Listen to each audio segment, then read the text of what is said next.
എവിടെ പോണെന്ന്. എന്നിട്ട് അയാൾ തുണി ആക്കണ കാര്യം പറയണല്ലാതെ പോണ സ്ഥലം പറയണില്ല. എനിക്കും പറ്റൂല.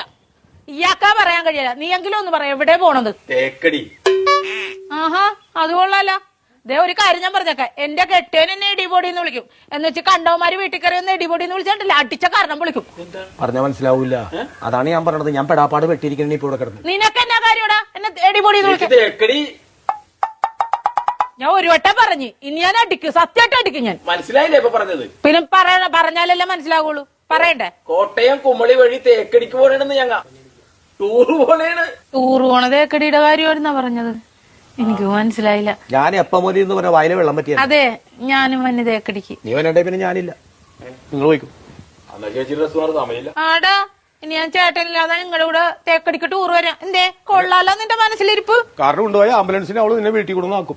ചില സമയത്ത് ഇയാടെ സ്വഭാവം കണ്ടാലുണ്ടല്ലോ, കത്തിയെടുത്ത് കുത്തിക്കൊല്ലാ തോന്നും. എന്നെ കത്തിയെടുത്ത് കുത്തിയാൽ